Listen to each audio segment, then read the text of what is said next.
this idea that love happens when you least expect it. I mean, I'd love to throw that down a toilet. Like, sure, that happens for some people, but for most of us.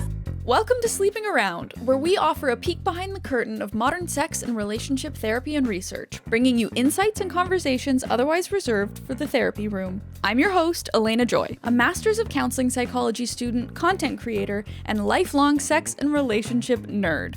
Enjoy the episode. Hello, everybody! Welcome back to another episode of Sleeping Around.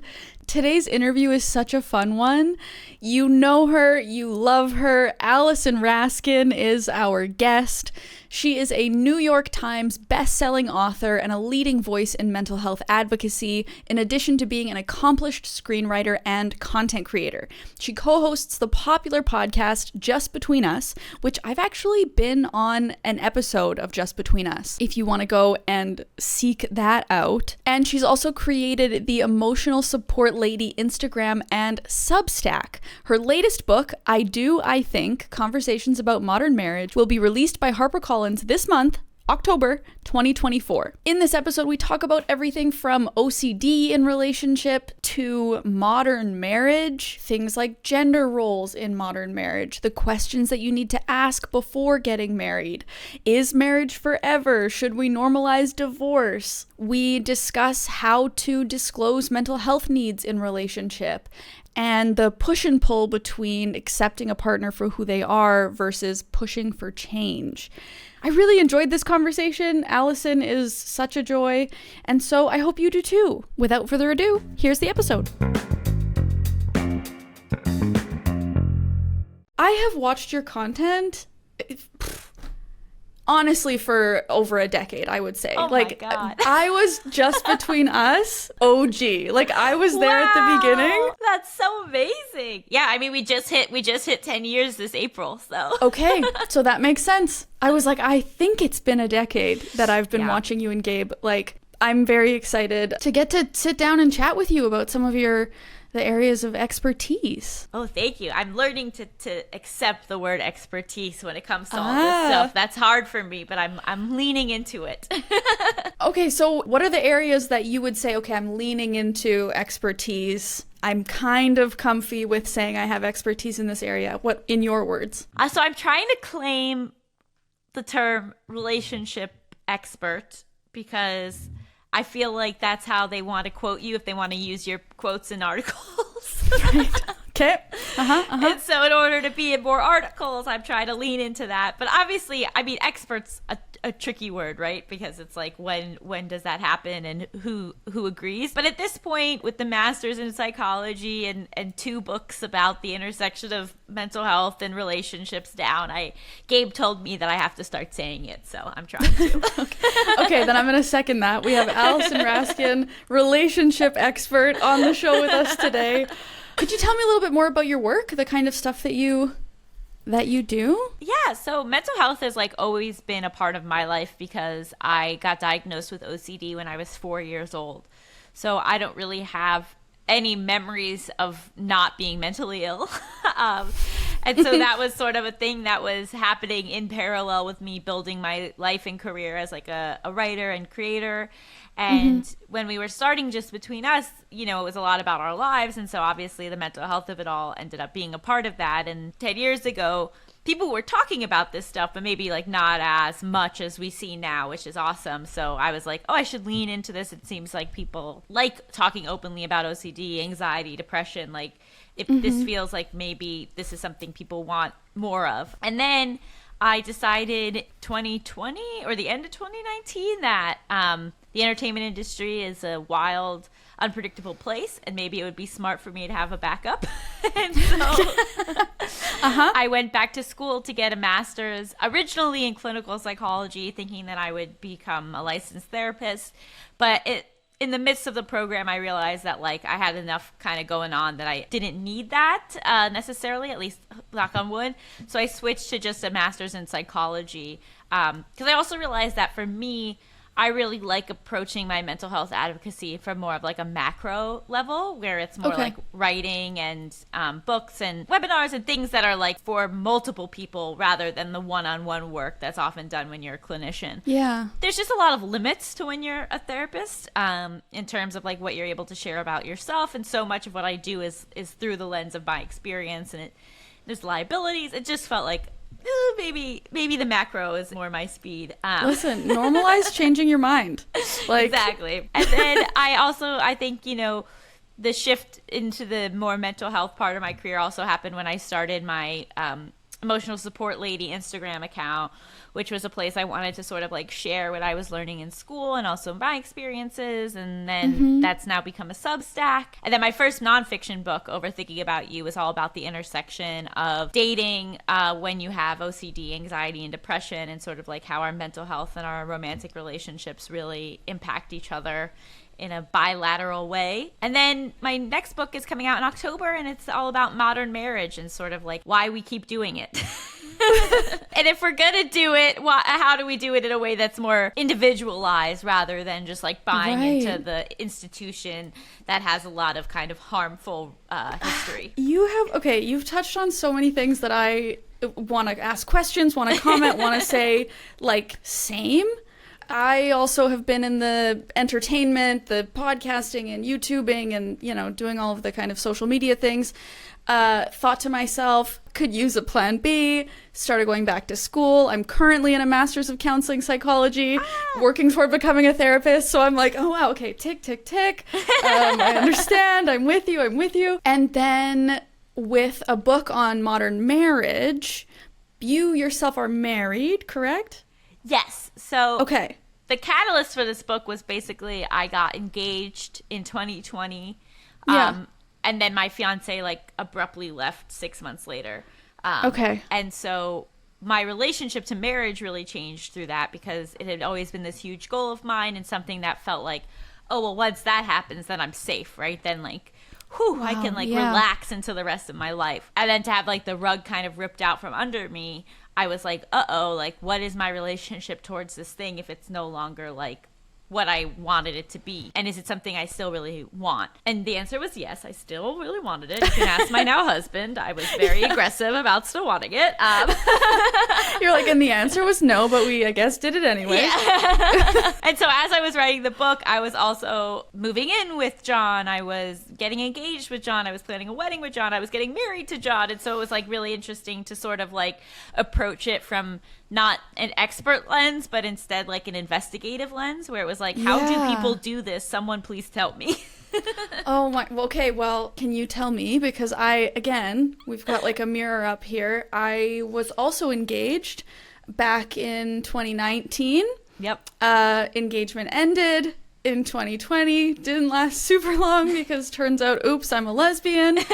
We didn't know. We truly didn't know. And now, 5 years later, I'm now engaged to my partner, love of my life, and I still hold this desire to get married, even though I've also had these shifts of going from thinking that I was a woman who was going to marry a man and kind of the path that meant I was on. It was this predetermined kind of track to recognizing my queerness and entering relationships with women, finding the person that I want to be with for the rest of my life, and going, wait a minute, why does marriage still feel like something I want when, like you said, it's this kind of institution that's done a lot of harm, and the history of it doesn't really make a lot of sense in today's society? Like, why is this something that I even still value? Please tell me. I can't answer that for you, but, yes. But take it away. Some suspicions, Well, you can't ignore the way we grew up, right? And like in our society, marriage is valued as the most important relationship. It is like prioritized above every other relationship, basically. And historically, marriage was much more like for practical reasons. Like it was like a business deal between families, and it was the way that like you could grow your small business, which was your family, and consolidate power. And for women, for a very long time, you could not really exist as an adult unless you had a husband. You couldn't get your own mortgage, couldn't get your own credit card. And so it was like a a necessary thing, not so much a romantic thing. Right. And then that shifted. Like pretty recently in the last few decades, like maybe around like the 60s, the idea of like, I want my soulmate. Really? Yeah, like it's only rather recent that the idea of like, I want to be married because this person will like elevate me, the person, and our love will be so wonderful, and that will complete me, rather than just like a practical kind of, or like companionship decision, the more like soulmate marriage. I actually think that narrative went too far, and now we often put too much onus on our spouses to be everything to us when like they just can't. And it's actually really important to have a larger support system than just your partner. But, you know, I think that like there is a lot of symbolism involved in marriage. And so it's like, even if you understand like the history is maybe icky, you can't just like throw out how we grew up feeling about it and like the importance that it has. And I also think, you know, there is something to be said about ritual and about ceremony and the power of taking this very public step and sort of like solidifying that with your community. So I'm someone who happens to be pretty pro marriage if you're someone that wants that. But I think that hopefully what we're heading towards is like, if you don't want that, there is less pressure to do it. But then if you do want it, how do we make it good and healthy for you? And like it, because it still has value. Like research shows that people tend to be happier when they're married, but also it's become a class thing where now mostly richer people get married. So it's like, are they happier because they're married, or are they happier because they're richer and they have more resources to begin with? Well, and correct me if I'm wrong, was there not a study that showed that men are happier when they get married? Marriage is much better for men than are women. Less. Yeah, like women get like more stressed out and live like their lives shorten, and then like the opposite is true for men. I know that men have more health benefits from marriage than women do. And they tend to get remarried more frequently. So there's still definitely some gender divides happening. But I think the thing to do if you're entering a heterosexual marriage, or really any marriage, is to be super aware that that's an easy thing to fall into and actively fight against it being an uneven partnership. Right. And like having the man benefit more from it than the woman, and being really mindful about making sure that it's beneficial for both people. So how would you even begin a conversation like that? Like, let's say you're in a relationship and you're listening to this and you're going, I'm in this relationship and that's the direction we're headed, and I want to make sure we don't fall into these traps. Where do you start? I think you can kind of start more broadly in like, what does marriage mean to you? Right? Like, why is it appealing to you? Like, why would marriage be different than us just living together? I think is like a really important question to sort of get to why someone even wants to get married. Because maybe their answer is like, because my parents think we should be married. Like that's what you do next. Like that's a different answer than like, well, for me personally, Allison, when I married John, he became the same level of family that my parents and my sister are. Like, to me, it was us becoming a true family. And for whatever reason, my neurotic brain couldn't take that leap to building a full life without feeling like they were family, and like I could have that level of like dependence and interconnection. I've lived with other people, but I've never been married before. And maybe I'll be married again. Who knows? Men die younger. But the distinction of like, you are now my family is what marriage provides for me. You know, so I think having that understanding of what it means to your partner, and also exploring what it means to you, or someone's answer could be like, this is what's expected of us. And if that's the answer, then there's a lot of things to dig into around that. And digging into, what kind of marriages did you grow up around? Yeah. Were your parents happily married? Were they ever married?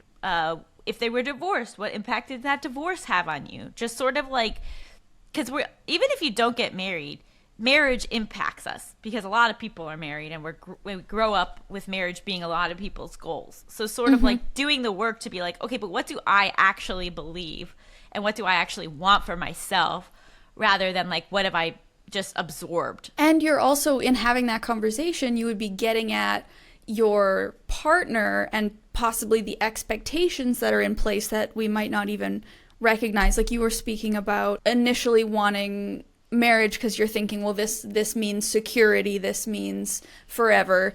And whether that was implicit or explicit, that was kind of the expectation that was then pulled out from under you. Someone else might have the expectation, well, once we're married, we start having children. Once we get married, you're gonna leave your job and move in with me. Like there can be these underlying, these expectations that are unspoken. That you might not even realize. One of the couples I interviewed in the book, that was a big issue where she was like, why aren't we engaged yet? And for him, marriage meant kids.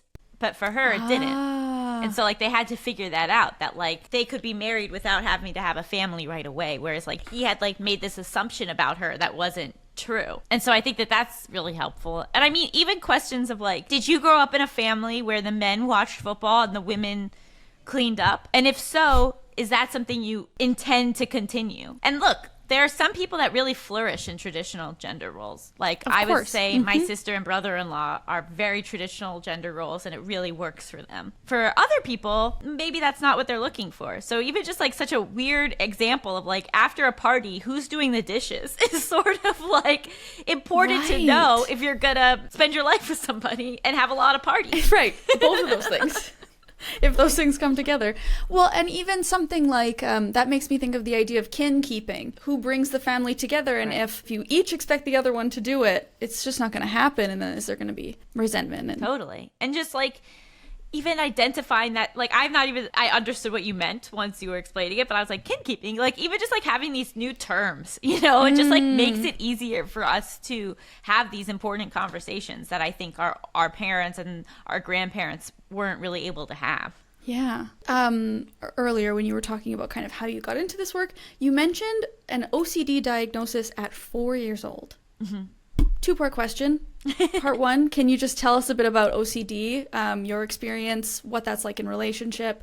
And then sub-question, is that a usual age to be diagnosed with something like OCD at 4? It's not like unheard of. I'm not the only person that's happened to, but it definitely, most of my friends who have OCD, it sort of appeared like a little later, 8. Right. But yeah, for me, we think that basically what happened was I had something called PANDAS, where I had strep throat, and the strep throat activated the OCD in my brain. So I was very much biologically predisposed to have OCD, and I have a feeling like even if I hadn't gotten it at 4, I would have had it at some point. It was ready and waiting for me. It was brewing. Yeah.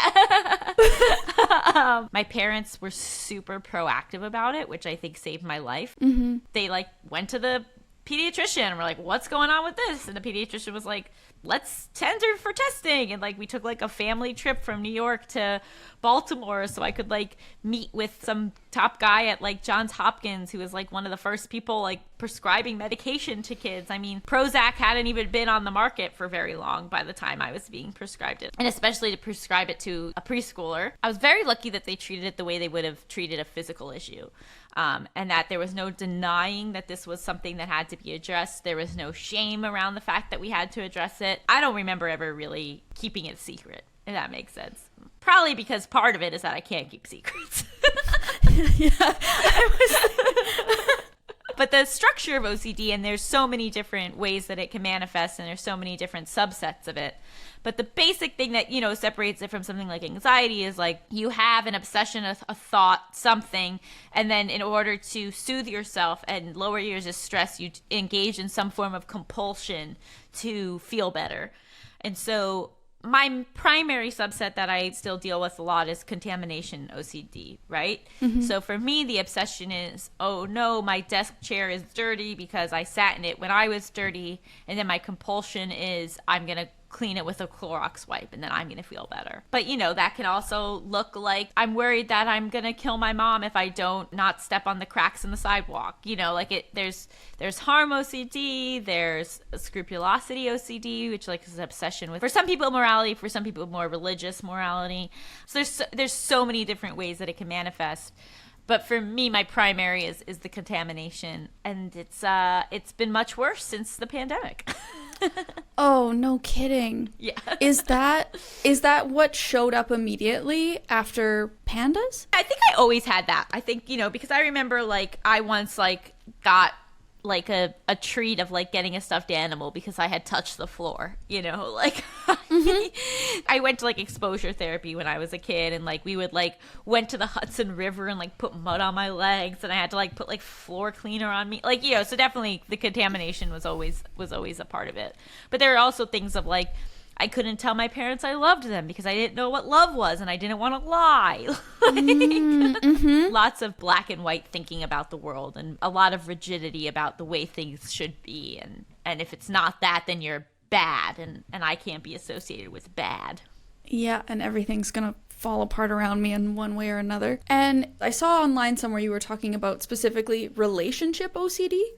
What does that subsect look like? That's a version where like the obsession is sort of around, there's two types where it's like either like around if you're in the right relationship, or like endless questioning of like, am I actually in love? Is this what love feels like? Which you can imagine is exhausting. And then questions about your specific partner of like, can I really listen to this laugh for 60 years? Or like, am I attracted enough to this partner? It's again like a lot of questions that people do end up asking themselves in the process of dating.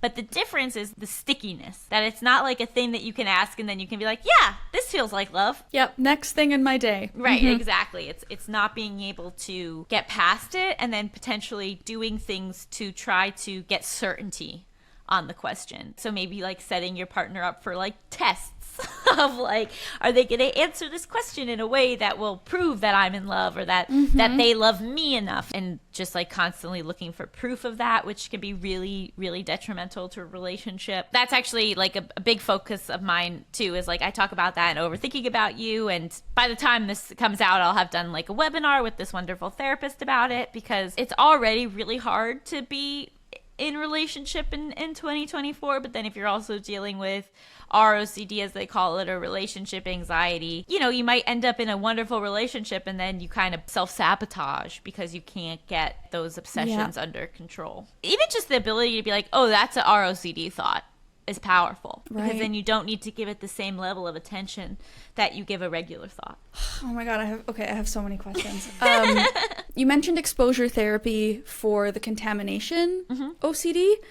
What would that look like with relationship OCD? So if somebody's listening and they're going, it sounds like you're describing me, would a form of exposure therapy be a direction that you would suggest they go, or what? How would that apply? Well, honestly, a form of exposure therapy would be like to move in or to get married, to sort of like take these steps. Okay. Do you know what I mean? Like, that's not what I thought you were going to say. One of my friends really struggled with ROCD, and she got married, and it was really hard and scary for her, but it was something that she wanted. And so she worked through the discomfort and the questioning of it, and they're happily married now. And that doesn't mean that those thoughts go away, but it means that they're not directing your life in the same way. So just get married. Or take the leap, like...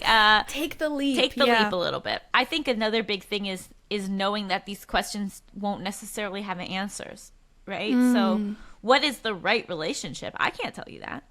I can't tell you what it feels like to be in love. I don't know, to be honest. I say I love you and I think I'm in love, but like I have no idea if I experience love the same way that you experience love.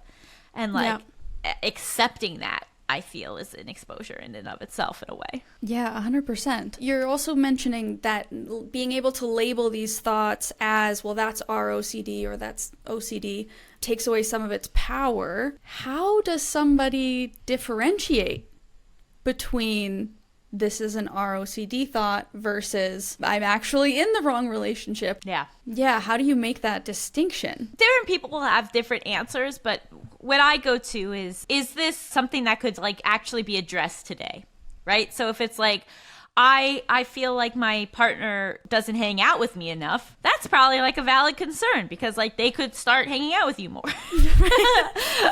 Or like, like my partner doesn't text me back enough, it's like, well, maybe they need to text you back more. But if it's like, will I feel in 25 years that I had enough love to sustain 25 years of marriage. Like, I can't really answer that for you. Like, you know what I mean? Like, right. Like super like future focused thoughts, things that like can't really be answered, right? Like, am I in love? You can't like put your feelings in a test and it'll turn red or not. Like, you know, so sort of like if the question is unanswerable, that's maybe a sign. If the question's super future based, that's maybe a sign. But the tricky thing is like anxiety also exists to protect us. Yes. And so it is very normal to question your relationship and have moments of doubt about your relationship. I would argue if you've never had a moment of doubt about your relationship, either you're dating a perfectly constructed human or you haven't really examined your relationship very much. I would add, or there's some sort of form of people pleasing going on. There's some form of, or like pedestal putting, not seeing them for a full person, like not, you know, and I've certainly been guilty of that. And so a really cool way to deal with our OCD is to take a step back from big picture and instead say, do I want to be with this person today? Ooh, yeah. Because here's the thing, even people without our OCD, they end up changing their minds. They end up growing apart. They end up getting divorced. They end up becoming more friends than romantic partners. Like, so many fucking things can happen. I don't know if I'm allowed to curse, but I did.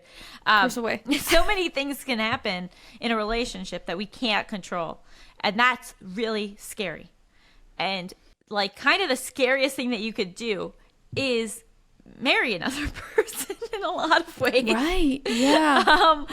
And so I think a thing that really helps is not having certainty that it will work out, but having certainty that if it doesn't work out, I will be okay. That was what really changed for me in my experience as a person engaging in dating and relationships. Was like pre-2019, I wasn't okay when things didn't work out. Like my mental health would take major hits, and my sense of self, if I deserved to live, if I wanted to live, like pretty big stakes on whether or not some dude wanted to keep seeing me, you know? But then by the time my broken engagement happened, I had gotten to a place mentally where it didn't make me suicidal, and that was huge. Yeah. You know, after battling suicidal ideation for most of my life, to now be in a place where like my worst fear happened and I still wanted to live was like, oh, this is very different. Yeah, and I am going to be okay. I'm going to be okay. I remember I said to like a friend, I was like, how long is this going to be terrible? 3 months? And like, honestly, it was like really bad for 3 months. And then I met my now husband. I was healing and I was, you know, but like I had the ability to step outside the experience and understand that I was in it. I understood that what was about to happen was going to be horrible and that I was going to be in so much pain and that I was heartbroken. But I had the ability to say that won't be it forever, that there is more for me than this period of heartbreak. I can't avoid the heartbreak. I have to feel it. I have to face it. But like, I know that this won't be the end of my life. And that I think is super empowering and makes it so that like the stakes of marriage are no longer life and death. And that's really helpful. yeah, it's just a little bit, it sounds like. So you've kind of got the two touch points to return to if you're kind of working through anxious thoughts. One, do I want to be with this person right now? And two, knowing that even if this ends, it might take some time, but I'll be okay. And I think that's why like it's so important that like the way we talk about divorce is changing. Yes. The final chapter in my book is all about divorce, which is maybe not what you would think in a marriage book, but like understanding and anticipating what divorce would look like is actually really helpful. And taking the shame away from it. And like, you know, for some people, the idea that they ever get divorced, it's like, why would I even get married? But for other people, knowing that they can get divorced is what allows them to get married. Oh, yeah. I hadn't thought about it like that before, because I would say my experience is probably more in the, if I think that I could get divorced, I wouldn't, like, why would I get married in the first place? That would probably be where I naturally sit. But the idea that there could also be a freedom in that recognition makes a lot of sense. My grandpa is like 95, about to be 95, and my grandma passed away in 2020, and he was telling this story where he was like, yeah, the night before the wedding, I called my dad, and I was like, I don't know if I should do this. And I guess my great grandpa was like, well, you can always get divorced. And so then my grandpa married my grandma, and they were married for over 65 years. Yep. And I was like, Grandpa, like, did Grandma know about that? And he was like, I don't think so. I don't think so.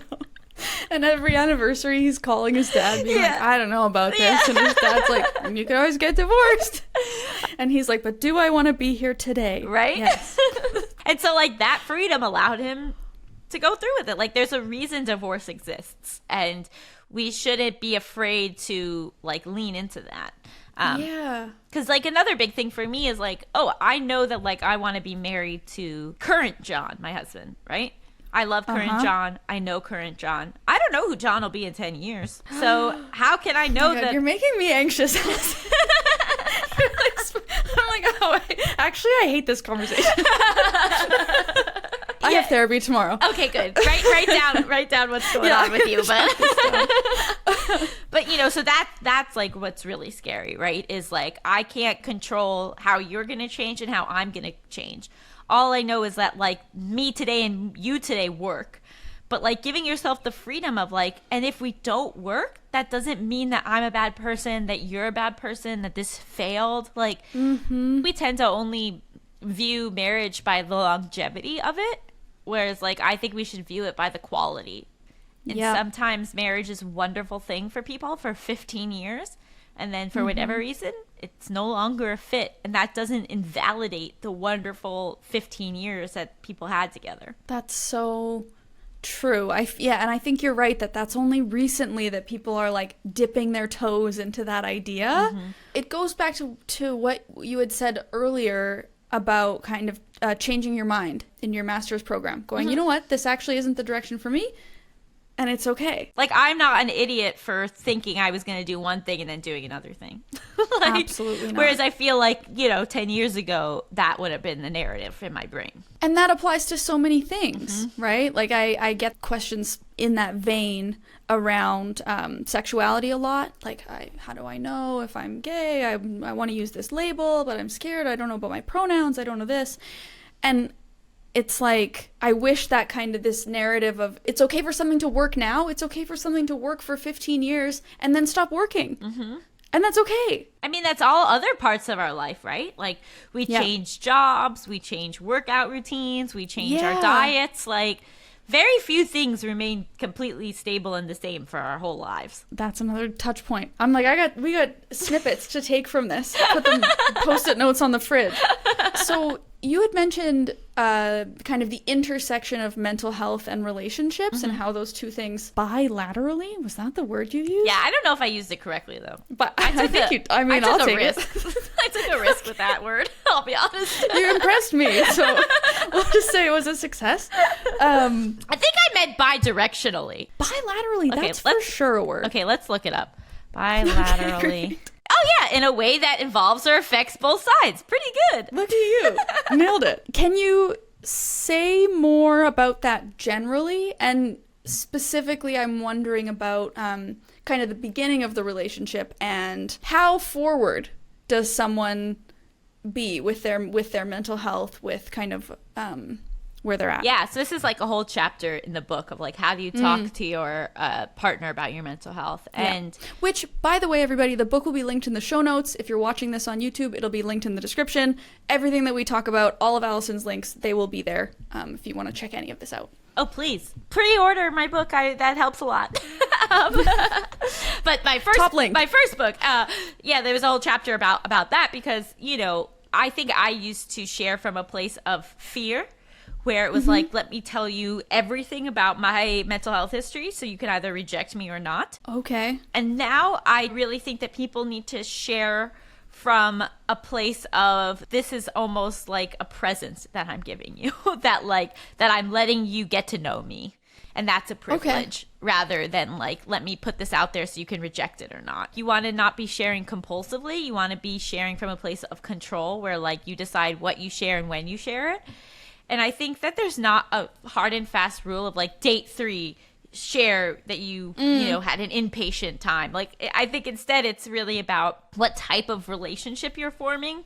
So if you're just casually dating someone, even if you're just casually dating someone for 6 months, but you don't even really know where they grew up, they don't need to know your mental health history. Like, right. You know, like, but if you're maybe, you know, 28 and you're on a first date with someone and it's a 4-hour long first date where you're getting into their relationship with their family, their hopes, their dreams, like big stuff, then I think on the first date in that scenario, maybe you do touch on that stuff. Like, I don't think you have to share everything all at once, which is something that took me a while to learn. Like, I kind of say, like, share what is more relevant to who you are today, because who I am today is much more mentally stable than who I used to be. I still have OCD. I'm still medicated. Like, I still deal with this stuff every day, but like, I'm no longer self-harming, for example, right? So like, the self-harming, maybe that'll come up in conversation over the many, many lunches you end up having with your partner, but it's not necessarily what you need to lead with if that's not something that's like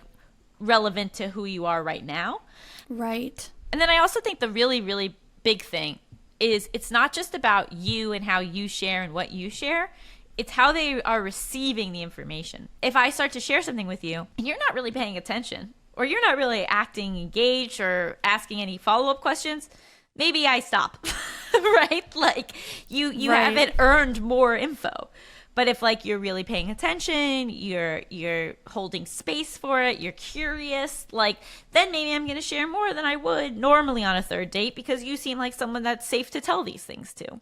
And so in terms of sharing what's most relevant to you today, if there are specific things that you know that you need in relationship, how do you open that conversation? That's so important. And I think what's really important in order to have adaptive relationships is figuring out how you work and what you need. Because like, one of the most harmful narratives out there is that like, when you meet the quote unquote right person, they'll instinctively know how to care for you. But it's like, right. Why? Like, I don't care if you instinctively know how to care for me. I care if I tell you to do something and then you do it. Right? So like, that's a much better test of if someone's compatible with you. True. Is to be like, when I'm feeling really anxious, it's actually really helpful if like you give me a call before bed. And then like, they do that. Maybe they're not someone that would ever need that, or it would have ever occurred to them if you hadn't brought it up. But you say, I'm having an anxious period. I'd love to talk to you before bed every night for like this week. And then they do that. That's a sign that this is a person that like, that you can make things work with, much more so than someone that would just like somehow know to call you. Oh, that's such a good point, because it's like throughout a relationship, a long-term relationship, needs are going to change, things are going to arise. And the sooner that you know that someone's willing to learn who you are and the things that you need, and then wanting to give you those things, that's, And like, you might have two people that have anxiety, right? And so you go in being like, okay, we both have anxiety, we get it. But you might deal with your anxiety and need totally different things for your anxiety, right? So like, if you're not listening and you're not telling the other partner, maybe I'm going to show up at your house because when I'm anxious, I like company. But you hate company when you're anxious, right? Yeah. So like, even if you think that you have these similarities, you actually have to like dig into the details and be like, but does it actually manifest the same for us? Do we have the same coping skills, or does different things work for us even though we might have the same generalized anxiety disorder, you know? Mm-hmm. And what happens when our needs don't align? Then what? Exactly. How do we navigate that? And it's going to be hard. Like, I love, one of my professors basically was like, every single relationship is like an intercultural relationship, because we're from different families. So even if it's like, okay, we're both white, Jewish, and from Westchester, New York, I grew up in a different family than you did. And that comes with its own customs, its own rules, its own expectations. I also am biologically different than you, so I might just be, you know, more predisposed to certain things than you are. Like, every couple is battling with having totally different backgrounds, even if on paper it seems like they have the same background. Yeah. And it's similar to the conversations around, what does marriage mean to you? You know, we all use the same word, marriage. We all might use the word anxiety, but if you don't actually sit down and have the conversation, you could be saying two totally different things using the same word. Yeah, I mean, with my ex-fiance, to me, getting engaged was the same thing as getting married. Like, it was the same level of commitment. It was just, okay, now we just wait a little bit so we can plan this party. But to him, it obviously was very different. It was not the same level of commitment, and therefore it was much easier for him to just walk away. So, like, even just knowing that, like, what does engagement mean to you? Like, is that the same thing as marriage? Is it a step towards marriage? Or, you know, like, people have very different feelings about this that they might not even realize if you don't sort of force the conversation. And so, what are your thoughts on the balance between accepting somebody for who they are and as their full self, and I love you just like this, and also somebody's willingness to change, or an expectation of change for me, or that you want me to change but you love me for who I am? How do you kind of hold those two things? So my hard and fast advice is, like, if you can't accept the person as they are right now, maybe don't marry them. Okay, great. Like, obviously, like, you know, you want to grow together. You hope that they'll reach a potential that you see in them. But if, like, you're marrying them for who they could be, that's a problem. But I also think that, like, there's this really great form of couples therapy that focuses on acceptance and change. And it's two things at once. Some things you're going to just have to accept about your partner, and some things you can actively try to change. So, like, maybe I need you to be more affectionate with me. That's a thing that, like, you know, probably someone can change. And if you say, like, please kiss me, hello, and goodbye, maybe they'll do that. Like, that's like a behavioral change that, like, you could probably make, and you'll probably want to keep making it because you're getting positive reinforcement when you make it, right? Like, it makes your partner happy. You'll feel like a good partner. Great. But if you're in a relationship with, like, an introvert, I don't really think you're going to make them an extrovert. Right? Like, right. You know, maybe, but seems unlikely. Like, or like, there are going to be certain things that someone's not willing to change or not interested in changing. Or, for example, mental health, right? If you're dating someone that has ADHD, they're maybe going to be able to get a better handle on their ADHD, but they're never going to be someone that doesn't have ADHD. Yeah. And so the acceptance part can actually be really helpful when dealing with, like, some mental diagnosis and certain chronic things. But then, like, day-to-day behavior is, like, an area where we can, like, maybe make some changes, see what, you know, is there this willingness to do this? Honestly, a lot of what it comes down to is willingness. Like, and that's a great question too to ask, is someone to be like, how hard are you willing to fight for a marriage? Like, how much work are you willing to put into a marriage? Because some people will be like, I'm very busy. I have a very stressful career. I have children. Right. I have family obligations. My mother is sick. I'm not someone that's going to, like, drop everything to prioritize my marriage. And that's okay. But you don't want that person to be married to somebody who would do anything to save their marriage, you know? No, and again, you're saying these things that I'm like, without realizing it until you say it, I'm even making these assumptions. Like, when you started talking about willingness to fight for the marriage, I'm like, well, duh. Like, whatever it takes. Right. That's number one. Like, that's the most important thing. And then you keep talking and you're saying, well, for some people, you know, there's all these other things that are important and priority. And I'm like, oh, yeah.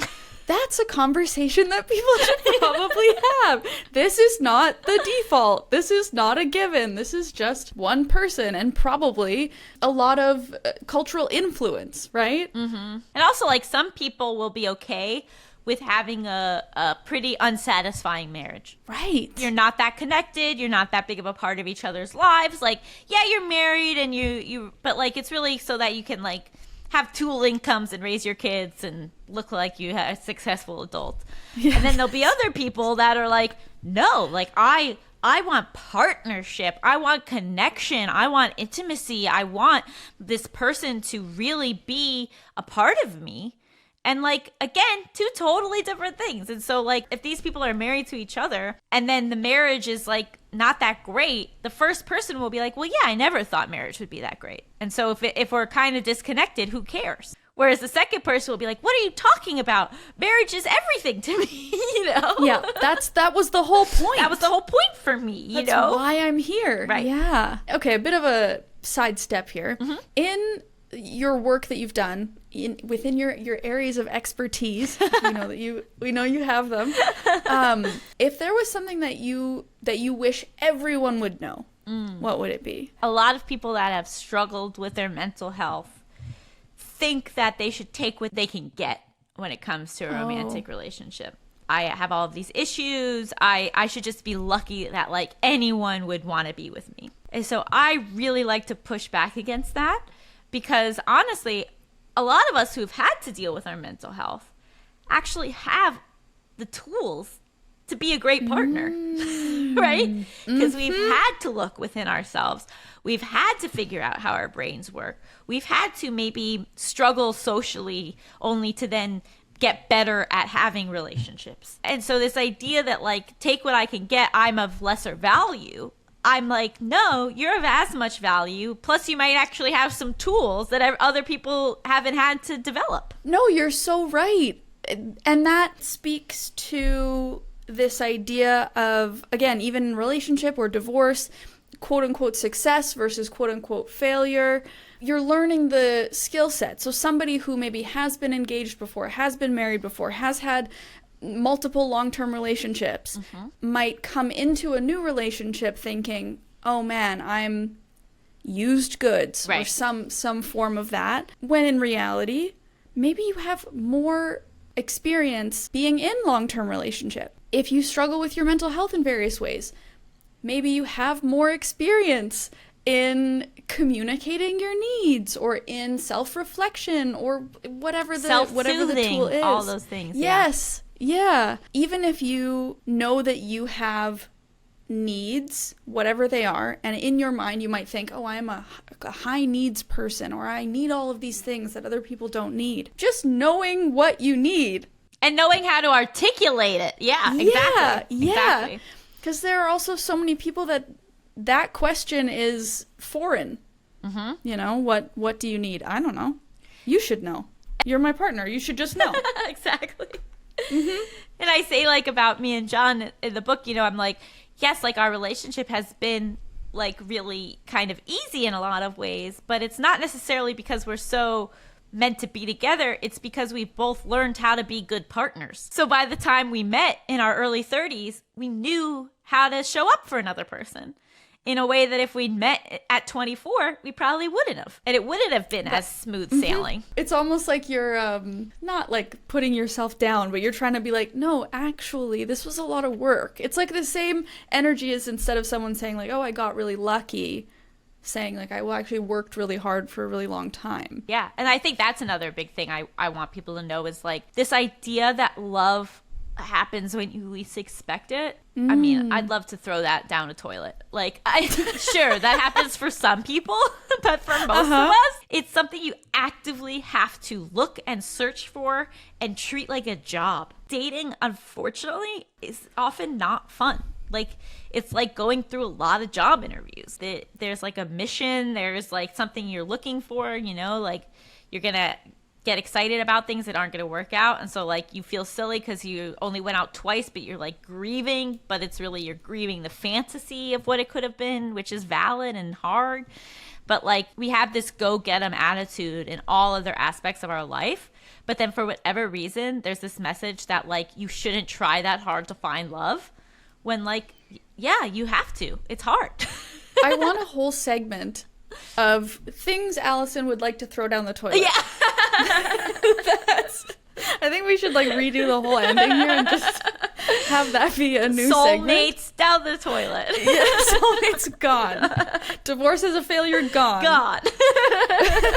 I mean, okay, is there anything else that we haven't touched on that you would like to touch on? No, I mean, I just really like what you were saying about sexuality, because I think that there is this pressure to know exactly who you are and to label yourself. And while I think like labels are really wonderful and can be really helpful, if you're in a state of not quite knowing, it's okay to not be able to label yourself yet. Do you know what I mean? Yes, and it's also okay to change, and for one label to feel right now and then it feels not right later, and just to like allow like the fluidity, to not be something that we're so afraid of or judgmental of, but instead view it as sort of like part of the process of figuring out what does and doesn't work for us. And I feel like that ties right into kind of the larger theme of this episode, which is like uncertainty creates anxiety. And especially for folks who struggle with anxiety, struggle with OCD, whatever it is, there's a desire to control in order to like decide the outcome and have certainty and avoid the anxiety, whether that be within relationship, within finding a label for yourself, finding a job, whatever it is, when in reality the uncertainty and the ever shifting is part of the experience and it's inevitable. And so learning to let go of some of that control and learning that we're going to be okay in the end. It's like also much more productive when you feel uncertain about something, to instead of trying to find that certainty, which is evasive and you probably won't, instead to focus on how can I build my tolerance for uncertainty. Ooh. Like how can I get better at dealing with uncertainty rather than how can I get better at figuring things out. Ooh, okay. I was about to say let's call the episode, but I need more. I need more on that.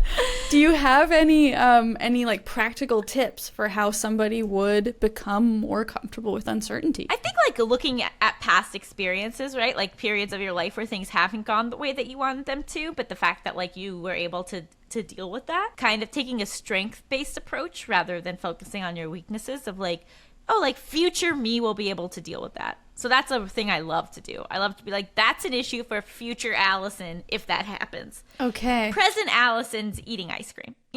Present Allison, that's not a reality yet, so I don't have to deal with that. Because a lot of things we were worried about don't actually happen. Yeah. And so we don't really need to address them until they've actually happened. What I'll do when I'm having feeling anxious about some sort of uncertain outcome, because I find myself, as I'm sure many of us do, thinking about worst case scenario, right? I'm like, oh, this terrible thing's going to happen, so I need to prepare myself for when this terrible thing happens. I try to flip it and go, okay, what's best case scenario? Ooh, I love What's it. the best thing that could happen? I love that. And then even just imagining that scenario instead, I find can sometimes help calm the anxiety. Oh, yeah. I mean, if we can think whatever we want, why not think nice things? Yeah. Yes. Okay, well, if you have a few extra minutes, I like to ask a couple questions just for Patreon exclusive. Sure. So I do like an extended episode. But for all of you listening not on Patreon, this is the end. Thank you for being here. Thanks for taking the time. This was a really lovely conversation, and I feel like there was a nugget every 3 minutes of like gold. Well, you ask good questions. Oh, thank you. Oh my God. Thanks, Allison. All of Allison's links will be in the show notes. They'll be in the description.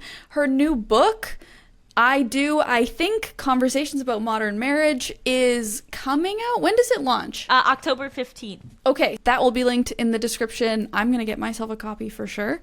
And yeah, thanks for being here. Thank you for having me. Thanks for listening. You can also access all of our extended cut episodes with bonus content from every single guest over on Patreon at patreon.com/AlenaJoy. That's patreon.com/ALAYNAJoy. And be sure to follow us on Instagram at sleepingaroundpod for updates, teasers, episode discussions, and more. This episode was produced by Elena Joy and Danae Fender and edited by Lucian Brinkley. See you next time, back here on the couch.